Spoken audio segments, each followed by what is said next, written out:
DC, DC probably. Either Baltimore or... Yeah, Friday morning. Early in the morning, there's a takala on the plane. He's like, for like 5 hours they're on the plane, then they get in about 2 hours before Shabbos.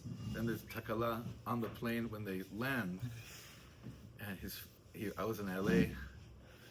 Oh my God, he called his Rav Lupiansky from Yeshiva of Greater Washington. He explained to him what to do. And then, you know him, right? Of course, yeah. And then I remember I did Kabbalah Shabbos with my brother on the phone while he's on the plane. And then he was like, okay, I gotta go. It's like 18 minutes. The whole Siddur, someone was waiting for him and drove him to the Rav's house, whatever. It's a whole story. It's crazy. What's the Musar Haskell?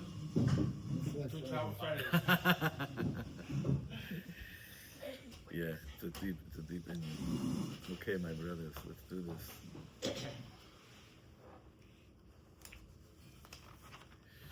Okay. Can I don't have the guitar today, obviously, but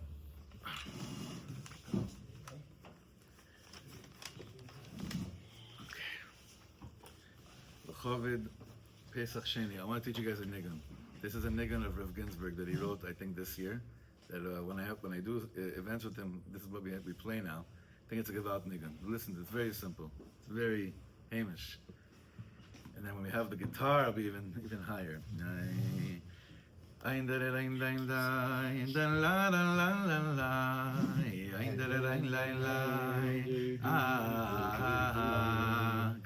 Listen once, and then because every note shaykh. Okay, listen one time. Ein der ein lein lein der ai ai am ein der ein lein lam ai ai ai ein der ein lein lein der ai ai ai der ai ai ai ai ai I am baram bam bam der ai ai ai ein der ein lein lein ein der ein lein lein der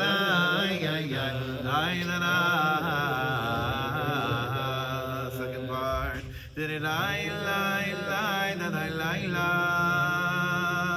I lie that I lie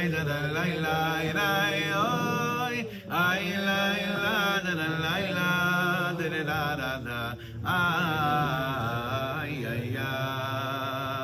did it I that I lie did it I that I lie oh ya badam bam ba ba da da da ay la la la la ay bam ba dam bam ba ay la la la la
know what do you think? Gewalt nigga, right?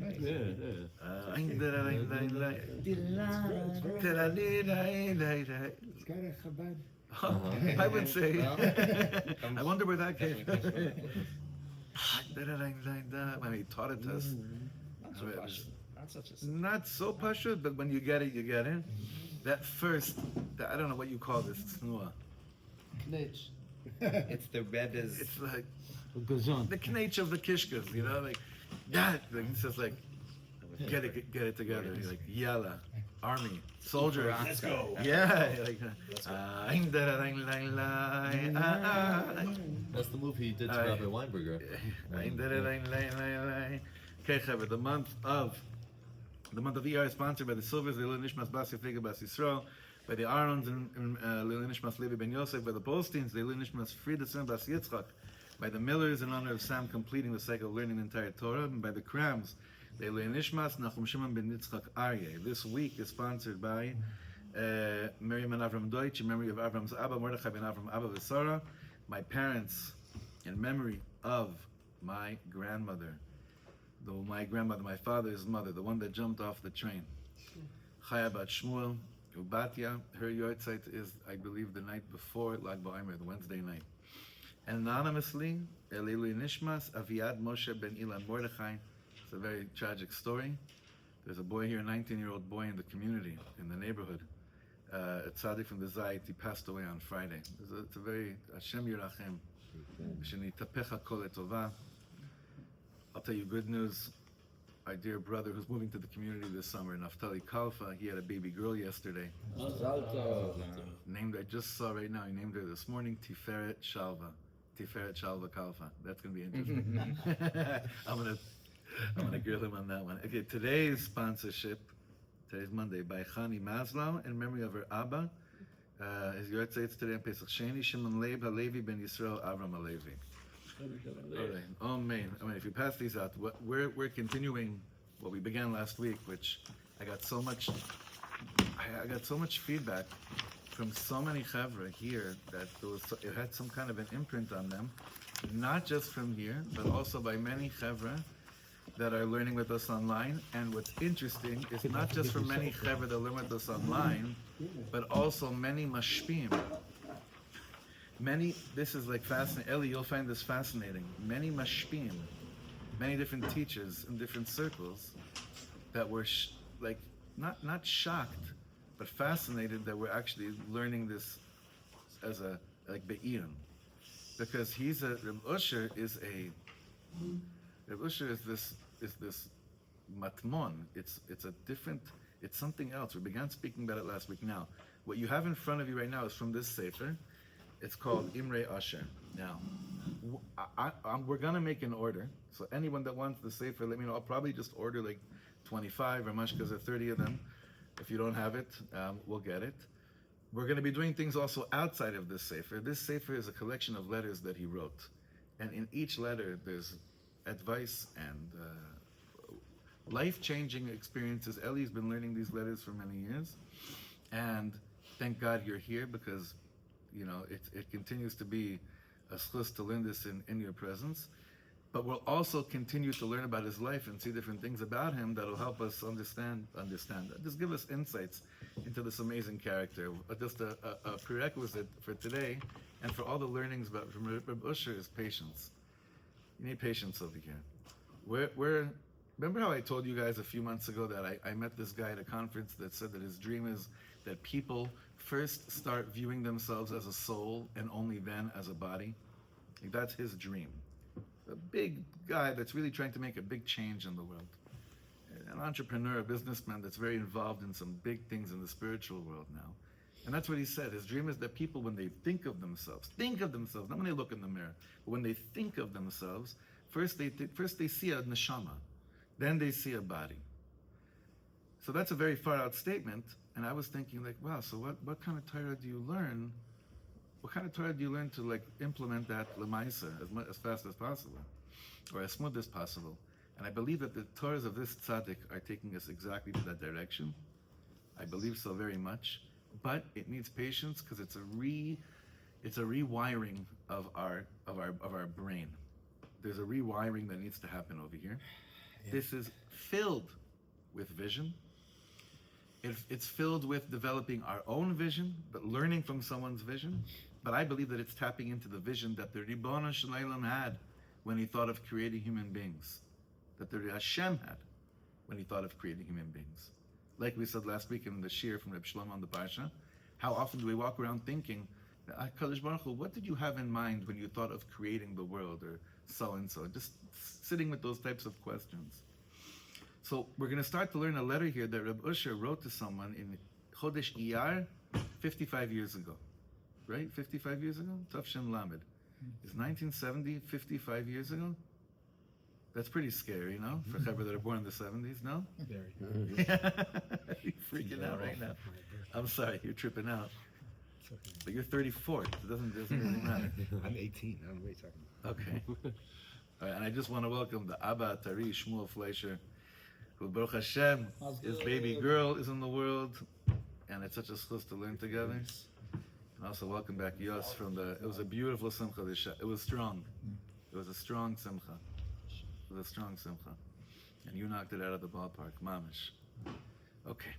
Iyar, Tavshin Lamed. Lechovid, so-and-so. Shalom uvracha. You have to look inside here. The Hebrew's not that difficult, but there's a mahalach here. And I don't think we're going to finish the whole letter today, but we're going to start it. Anu pokshim be'olamenu ba'anashim she'ariyah shelehem me'od klusha. We come across people in this world, we meet people, that their vision, their eyesight, is very kalush, klusha. That means weak. ובכל זאת, and nonetheless, אין בדבר זה להטריד ולהכאיב מנוחתם ושלוותם.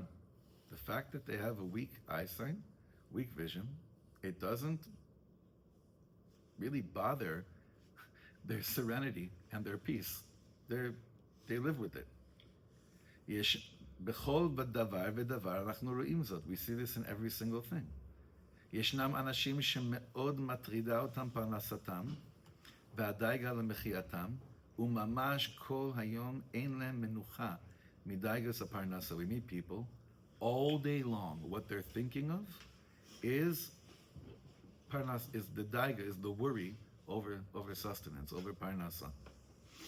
And it's worrying them all day long. This is what they're trapped in from the second they wake up in the morning till the second they close their eyes, and probably also in their shluf as well. Leumatam. On the other hand, יש כאלו שפרנסתם בשפל המדרגה ממש, אך אין בזה כדי להכאיב כל כך. Then you have חבר'ה that in reality, they got nothing. And yet, it doesn't really hurt them so much. Meaning the first type of person that's worried about parnasa all day long and all night are usually חבר'ה that have everything they need in the fridge. It's all there. Like to get whatever they have everything that they need right now. But the daiga about where will tomorrow come from, what will be the next day, drives them insane. Or thoughts about 5 years from now, or thoughts about 5 minutes from now. But on the other hand, you do have chevra, they barely have a thing, and yet somehow it doesn't really, really hurt them. It doesn't pain them. Mizeh anu ro'im. So what do we see from this? Sheha'ke'ev hanimtza b'machshava, the pain that is found in our thoughts, eino na'utz v'dafka b'sibat uvdot metziut ha'chaim. It doesn't necessarily mean that the pain that we're experiencing is connected to what? Reality. To reality. אלא מקור הכאב והדאגה מהנפש ולא מהגוף, but rather the source of pain and worry is coming from the soul and not from the body, not from what's actually going on right now. Now, you may say to yourself, I wonder who these types of people are. I don't know, who would live like that? This is Kaim in all of us. This is existing in each and every one of us. That which really gives us the most daiga, right? The things we worry about the most are not necessarily things that are actually happening. It's just binyanim of thoughts that are rooted in they're coming from our soul, but they're not coming from what we actually have to go through every day. Is the air on, Chevra? Like that's a worry I actually have.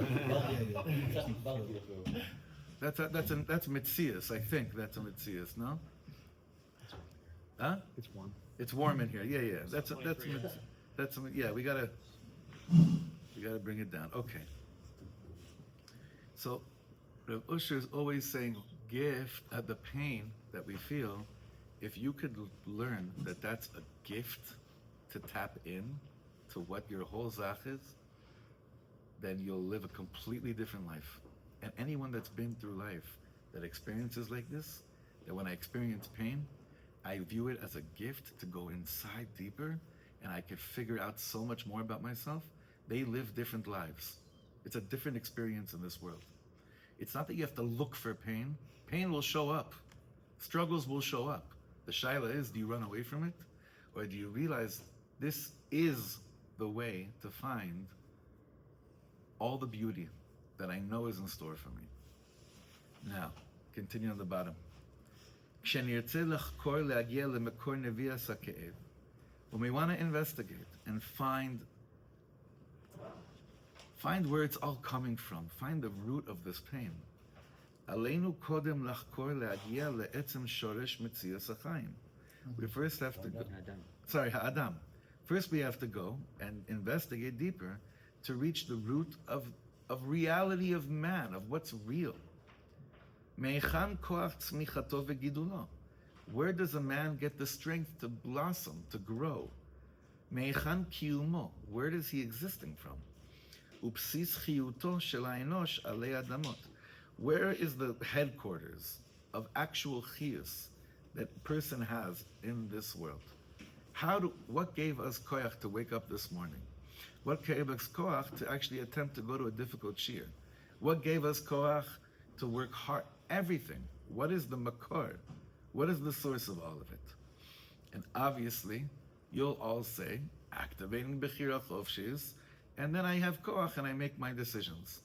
Not so pashut. That's actually the snake. Look what he says. Fourth line from the bottom.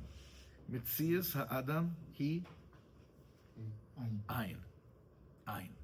The real mitzias of man is only when I reach a state of I am gurnish nit gurnish. Do you know what that means?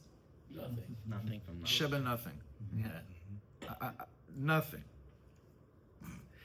Now, what do you mean you're nothing? Look at you. You're working. No. The mitzias of man, the real mitzias of man, is that I'm nothing. Only then things can start to really happen. But I have to come to this understanding that I start off from the place that the mitzias of man is nothing. Klomar, ha'adam eino mitziut ubasis kshele'atzmo. We are not our own reality and base on our own. There's no such thing like that. Yesh davar shenoten lo tachiyut ve'akiyum. There is something that gives us chiyus, that gives us existence, and this thing is called hadavar hazeh nikra emuna. Emuna is emuna is my mitzias. Emuna is my real reality. It's the most real reality in the world. Ach ha'adam limtza b'masach hamavdil beino uven ha'emuna. But where do I stand? I stand by this dividing screen between me and emuna.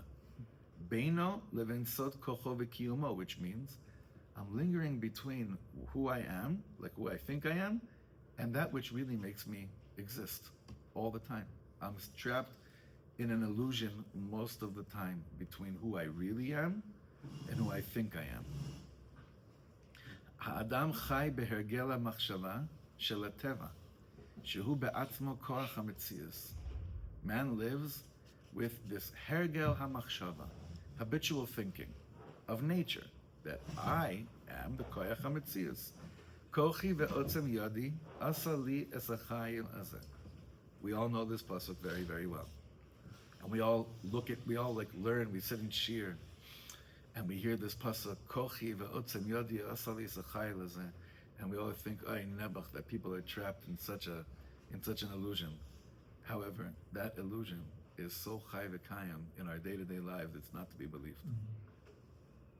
It's not to be believed. Let me ask you a question. If a person, I'm going to go out of the text for a second. If a person would actually be free from the notion of kochi ve'otzam yadi, asali esachai lezeh, what would life look like? What would bother you? What would make you happy? There'd be much more sitting. There'd be much more Sitting. sitting. Yes. What is sitting? What do you mean sitting? It wouldn't be, I don't think the person would be very concerned about what they have to be doing physically in this world, because that's not what their focus would be on. Their focus would be on how to develop more spiritually and to be past their physicalness. Okay. Okay, anybody else? Shlomo? You wouldn't get upset when someone cuts you in the. Right. You wouldn't get upset if, right. Nachon. Would you be bothered about your spiritual growth? That's a good shaila. If you're ayin, if you're nothingness, so would you be bothered if you weren't growing as fast as you would want to? But Or there's at all. no ego, but but you know you want. Okay. You see, Chevra, this is where it gets starting to get fun and electric in the neshama. This inyan of kochi ve'otzem yadi asali yisachayel lezeh, it's not our fault. It's also part of the program. This is the way Hashem designed us as well. It's to conquer it, but it's to find something beautiful about it. Usually, when people talk about, bitush and hakchadas hayesh, which means to completely nullify the yeshus, the ego. So they speak about very extreme things, needing to go on retreats. Quite often, people speak about it in terms of the usage of psychedelics, and all different types of things that are very extreme to go to this place of nullifying the yesh, Now the goal is obviously to rid ourselves of our ego 100%, but it's not necessarily through the lens that we're accustomed to. It's a whole new, especially here, it's a whole new world of thinking. Did you have your hand up? Yeah, this is just something that hit me this morning, and I feel like, again, it connects to everything. Like, I'll share this. So, there's someone that we daven with that obviously has some sort of handicap, and he'll go ahead and like be very loud and repeat the brachot over and over again. Right. And at first, when I came across it a number of years ago, and I even spoke to you about this then, I said, wow, there's this, it wasn't even here. Right. I said, this is incredible. This guy, he obviously has some handicap, but it's incredible how like the heart is able to express itself by saying these brachot over and over again in a very unique way. And it touched me, and I actually liked it and appreciated it. Yeah. I did. I don't anymore. And I mean, it bothers me. And I'm bothered by that. I'm actually I'm coming out of shul. I'm not so meaning you're like what are you? What's wrong? First of all, I used to thought it was so holy.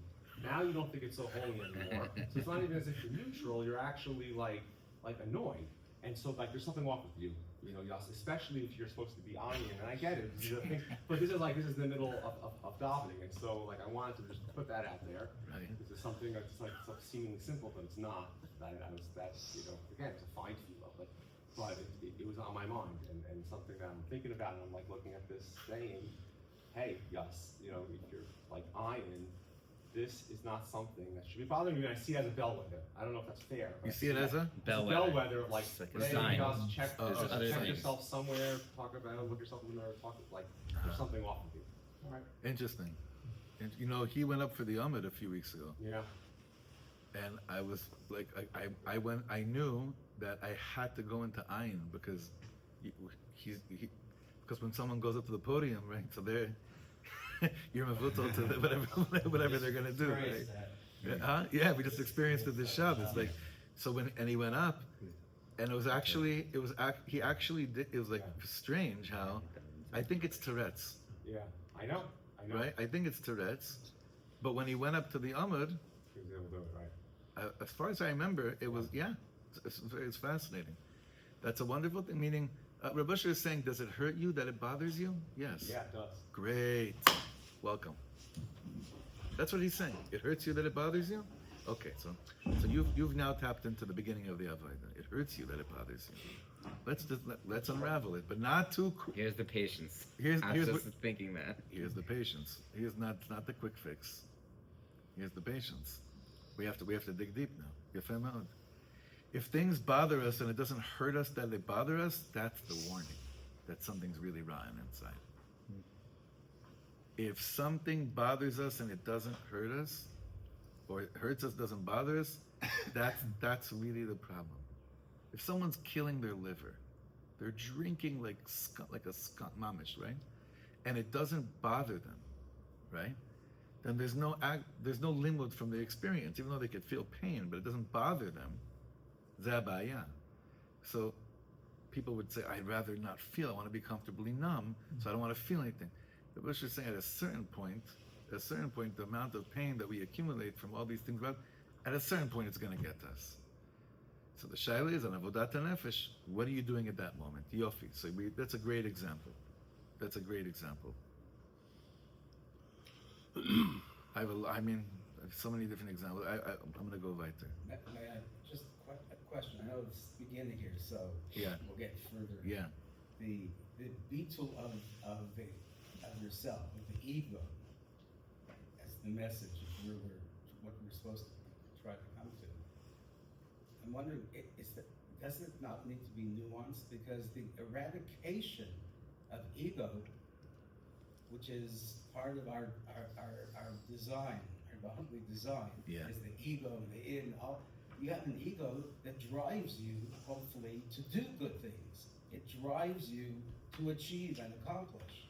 It's almost like if we were in the Gemara, prayer to be mevatel, Right. mevatel any yetzer hara, Right. minit, and the next day, no eggs, no. Nachon? It's supposed to be used as opposed to be eliminated. So I'm wondering here if I think it's a good question what you're saying, and I think a few things I'm going to try to say the kids are. Usually, that's what I was trying to say before.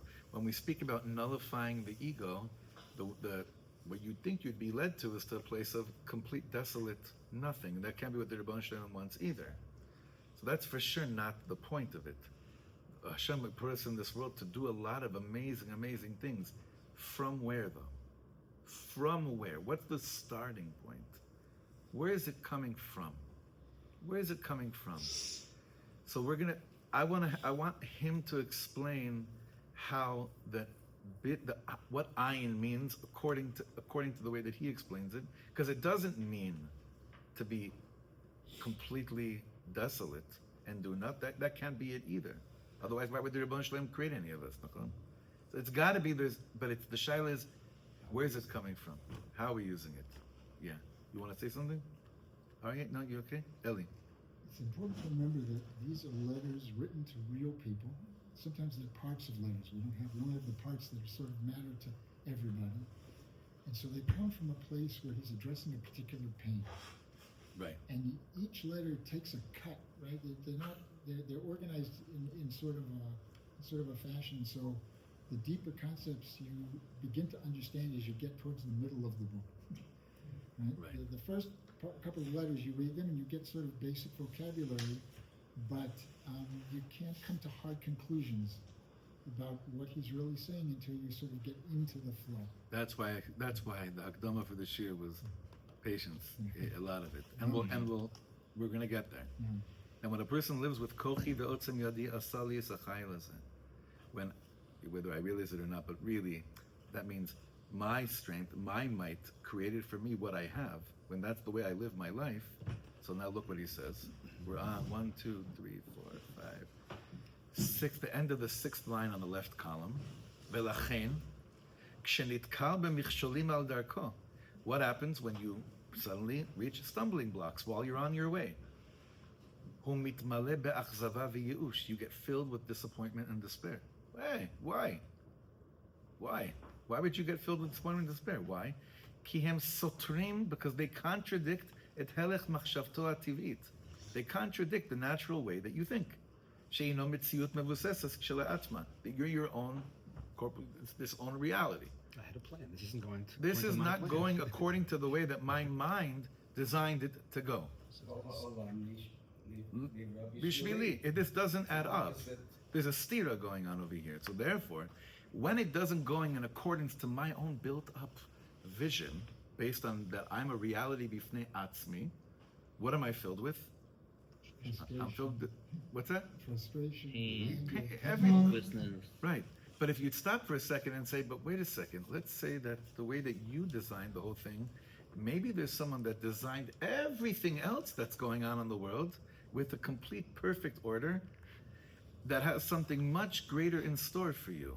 Would you still be that desperate and full of despair? So I want to tell you, quite often, still yes, because we're akshanim, we are am kshe oref.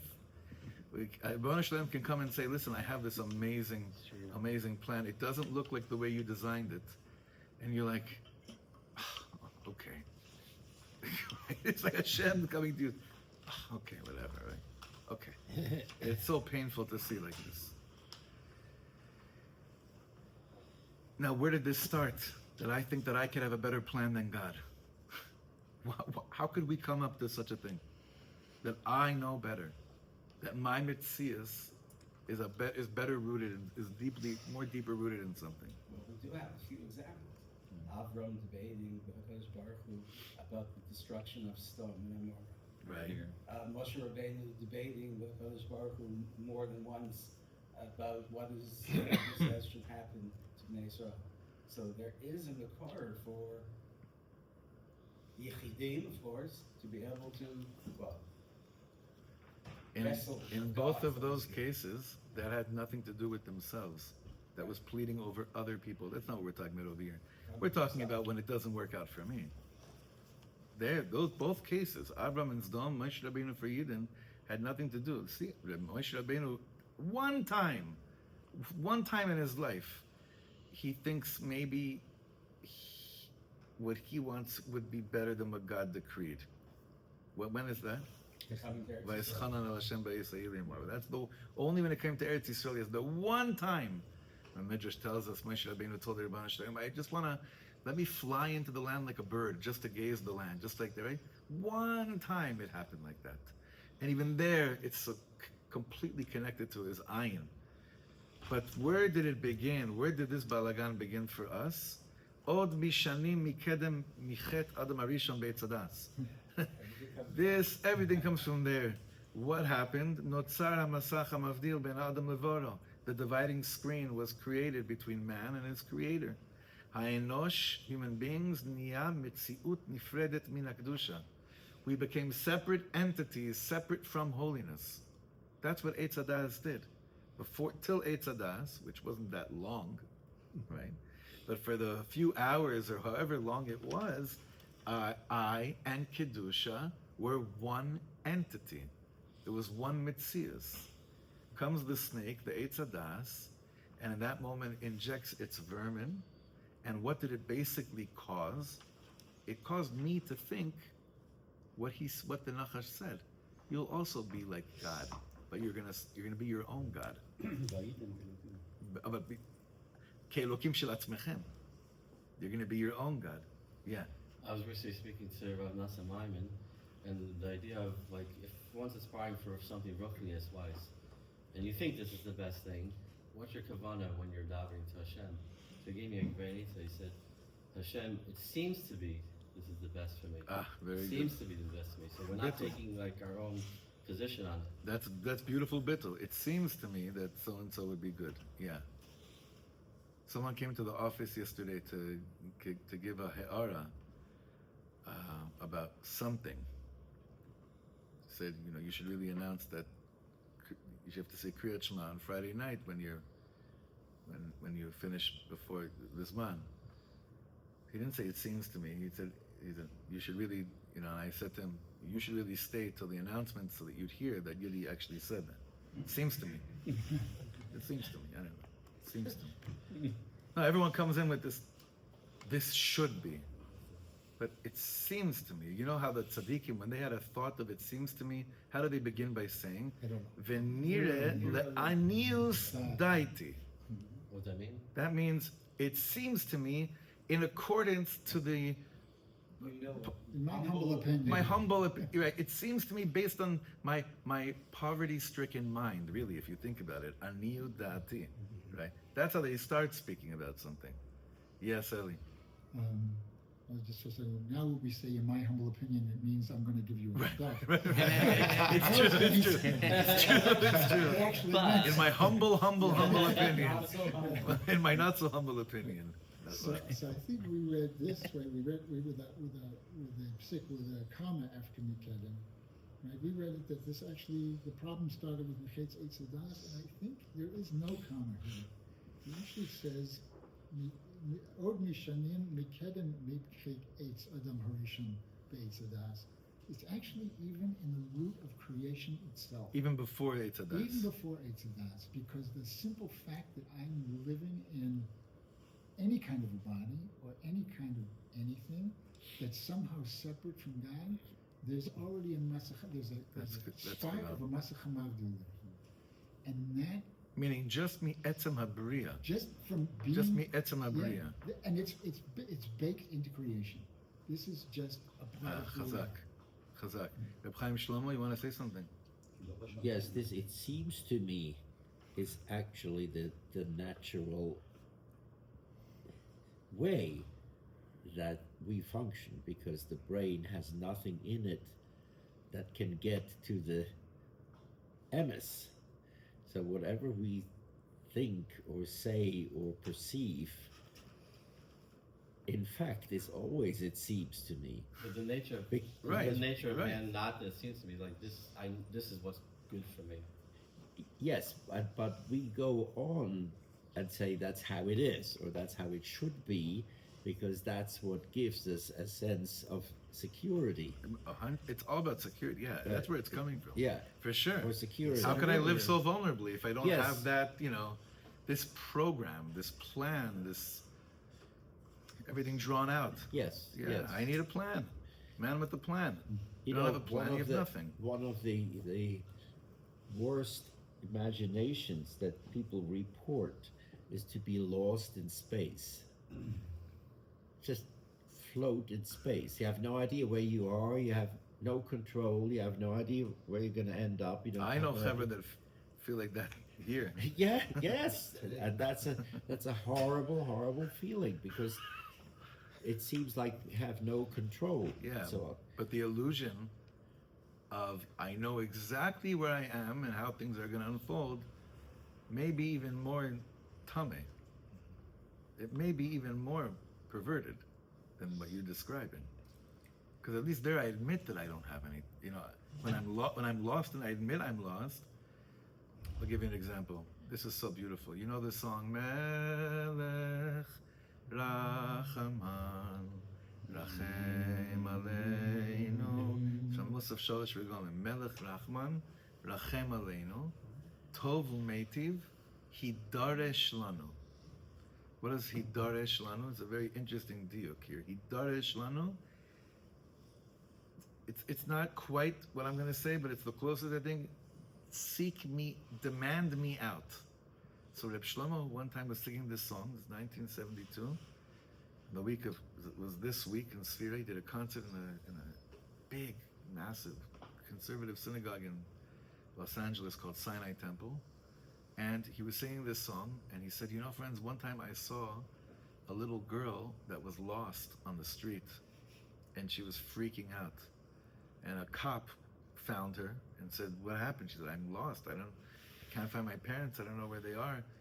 So somehow the cop got the home number from the girl, and they went to, you could see what year it is, because he said they put in a nickel, and they called home. And the daughter said to the mother said, where are you, my sweetie? She said, I don't know, but you better come and get me. We say this every day. רבות מחשבות בלב איש, ועצת השם היא תקום. Yafeh, we say it every day. How often, Daniel, when was the last time you had that kavana, what we just said right now, when you said Rabbas Moshe, maybe you did every day. Most of us don't have these kavanas when we say these psukim. 100%. No, but I mean, let's say like this, people who really davening every day with kavonis, which most of us don't do on a daily basis. But if you do it gets inside. It goes into the kishkes. Goes to the kishkes. It does. Nachon. Eventually, but with the right hachvana, with the right direction. Okay, back inside over here. I'm going to read again from this paragraph. Od mishanim mikedem michet adam harishon beit zadas notzar hamasach hamavdil ben adam levor'o. The screen, the dividing screen, is a natural result of God creating the world. Ha'enosh niya mefitziut nifredet min hakdusha. Nehepach bedimyono koach umitzius bifnei atzmo. What ends up happening into the mind of someone that realizes that they think they're a separate entity? So they have their own headquarters, they have their own mitzias, they have their own control room. And when things don't work based on their own control room, that's where pain, sadness, disappointment, that's the big word. Disappointment comes and fills your life. Basically, terror. Yeah, why are you saying terror? Terror. Because it's terrifying for us. It's terrifying. Terror. You know, I think that is sort of the basis why we need to believe in Rachmanos by Hashem for us. You read ahead. Oh, really? Yeah. No. Oh, really? You read ahead. Maybe you know something I don't know. You read ahead. Well, hold on with that. Okay. We're jumping ahead, but you read ahead. Okay. ותפקיד האדם וחובתו בעולמו. So what's our job? What's our duty? What are we here for? לתקן את חלקו שבחטא האדם הראשון. That's why, Eli, I now contradict you a little bit, because now he's saying, actually, we're here to fix, not Bria. We're here to fix Chet Adam Harishon. Right. I can't fix Bria. Right. Because you can't fix we Bria. We took Bria and we compounded it. Right, I have to fix what I did with Bria, Yeah. 100%. Tafkid Adam v'chovato, everyone says we gotta fix the sin of the tree of knowledge. What does that mean? Not to know anything? No. That's not what it said. No, that's not what it is. תפקיד האדם וחובתו בעולמו לתקן את חלקו שבחטא האדם הראשון. כלומר, להגיע ולמצוא שהוא אינו בסיס בפני עצמו. What does it mean to remove the snake from my life? I invited the snake in. What does it mean to remove the snake from my life? That when I say ein od milvado, that's not lip service, that's an emes. But how do I get there? How do I get there to a life of living ein od milvado? Or just saying everything's from Hashem? What is that? What does that mean? What does that actually mean? There's nothing but Hashem. Ein od milvado. Everything's from Hashem. Klomar, להגיע למצוא שהוא אינו בסיס בפני עצמו, כוחו ומעשיו ניתנים לו ממציאות עליונה. Your strength and your actions that you actually do in this world, and even the koach to think, were given to you from a higher reality. What's that reality called, Dr. Chaim Shlomo Warshawski? Vision. Well, he says what you just said, Mitzius harachamim. Yeah. Mitzius harachamim. From the real, the only real reality, which is God created this world because. Why did Hashem create this world? Why did He create all of this? What's the source of it all? Chesed v'rachmim. Doesn't feel like that so often. Ki hu hanoten lecha koach la'asot chayil. It is Hashem that gives you the strength to think, to dream, to act, to fail and then to learn from the failure. Kedei le'agia la'akar hazo, but to reach this recognition, tzarich kol echad ve'echad lefi bechinato v'shoresh nishmato. You're not going to like this. You're not going to like this, boys. What does each and every one of us have to do to reach a place of the only reality that everything is coming from Hashem to give us strength to do things? La'avor ke'evim u'michsholim. There are no shortcuts. There are no shortcuts. Everyone here has to go through, you could call it, what do you call it when a woman's about to give birth? Pains, contractions. Like tzirei leida, you could call it whatever you want to call it. כאבים ומכשולים, and stumbling blocks, שמהם יכול ללמוד על פחיתוס ערכו. The only way you could realize how nothing you really are is by things not adding up in your mind of planning. You know, and the pain that comes with things not ending up the way that you thought it should, based on all your planning. I just want to say that the headquarters of this is only in one place in the world, and that's Eretz Yisrael. The secret of Eretz Yisrael. When it says Eretz Yisrael niknes b'yisunim, what do you think that means? It's only about blood that was spilled? It's about those that are alive here that have all these plans and build all these maps and have all these ideas and all these thoughts.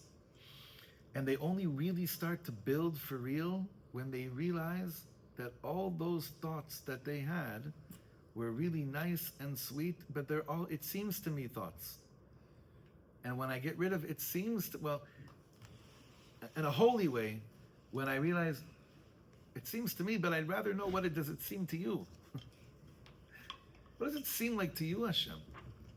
Then things can start to happen here. Eretz Knan, Kachna. This place smacks the daylights out of you. It shacks you. Some guy came yesterday, planning on making aliyah to the community, asking me all these shilas. And and he had all these plans and ideas. I said, brother, listen, I want to make it a much smoother transition for you, okay? Okay. He said, what? He's like, I'm like, tear that piece of paper up that's in front of you, us right now. Like, why? So aren't these gewalt? I'm like, they may be, but I'd much rather you experience what Hashem actually wants to give you when you come here than what you've already told Hashem that you're expecting Him to give you.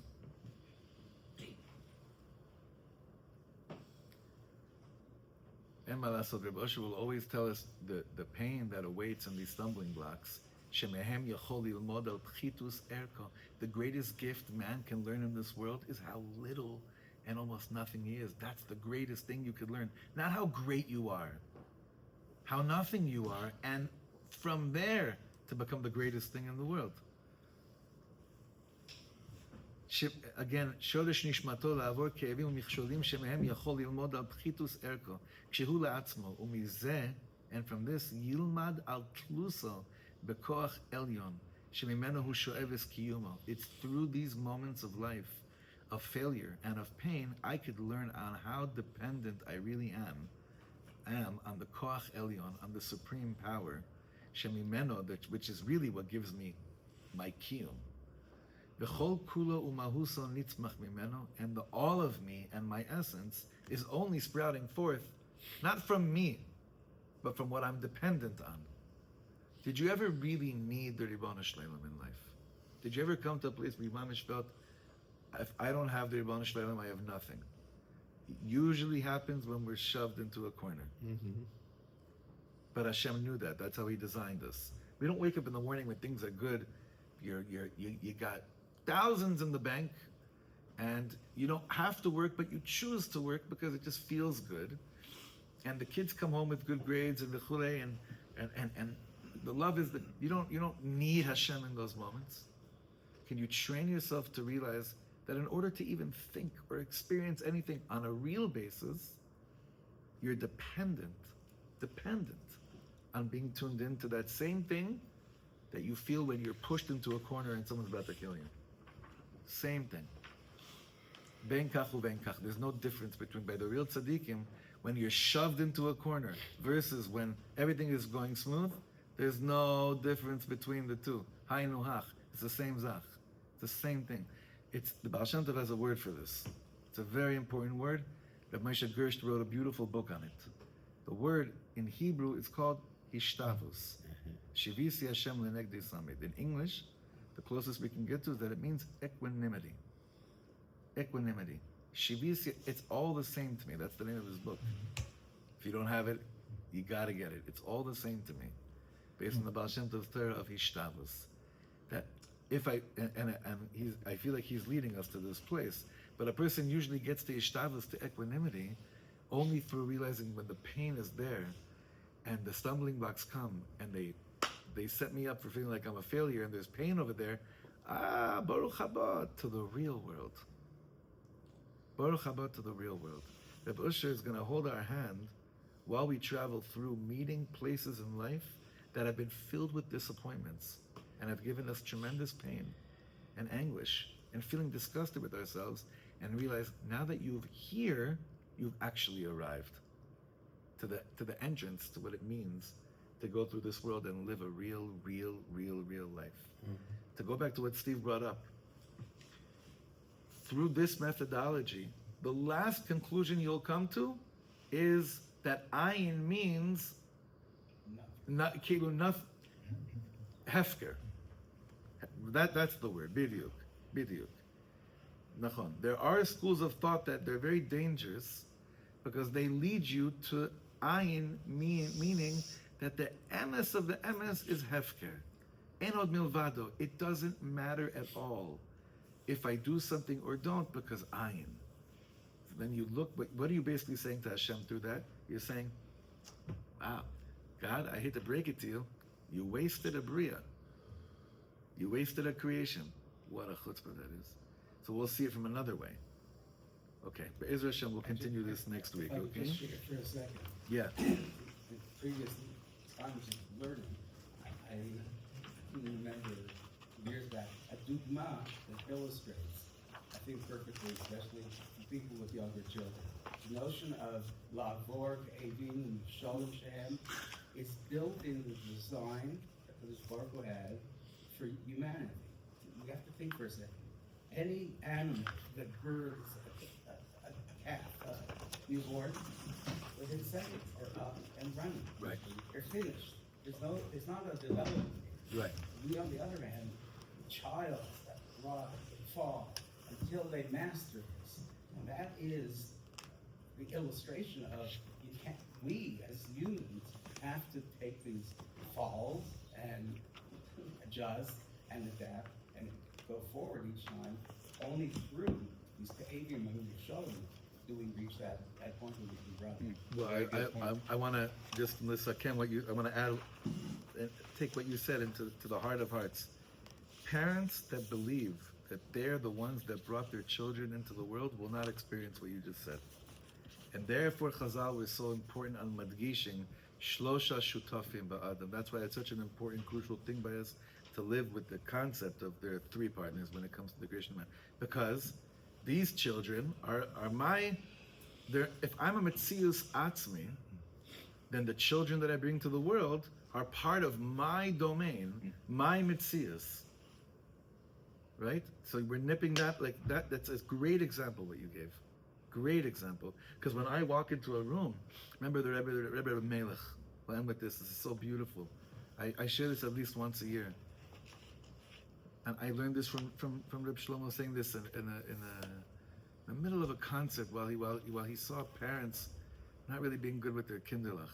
He said, friends, I read an article yesterday that was called Stone Age Mom Meets 20th Century Mom. Right? The differences between the two. So listen to this. Reb Shlomo said, let me tell you something. This article was talking about how like a Stone Age mom would have nothing to talk about with modern 20th century mom, right? He said the first night that the Rebbe Melech of Lezhansk brought home his son, Reb Lezer, and he was in a crib, and the Hasidim were doing I don't know what was going on, but there were Hasidim in the house. One of them saw the Rebbe Melech go over to the crib and he saw the Noam Elimelech crying profusely, crying his eyes out. And one of the Hasidim had the chutzpah to go closer to the crib to listen to what he was saying. So the Rebbe Melech said, my Taya Zisa, my sweet precious son, I'm already begging you for mechila now because I know that from where you're coming from, the greatest that I could do for you won't be close to what you, Shtickle Elokus, deserves in the world. So I'm begging you now already for mechila, for not giving you what you want. So that is the most profound hakara of Shlosha Shutafim Sheba Adam. It is not my Metzius, It's a gift that came from Makora Elyon. But we walk around so often, our kids are like, we made them. They're ours. They represent. Represent. What do they represent? So these, Baruch Hashem, we'll see parenting, we'll see marriage advice here, mamish, crazy marriage advice, intense marriage advice, but we'll see the whole geschäft. We'll make an order, Be'ezer Hashem, for this farm, and we'll continue next week. I saw you.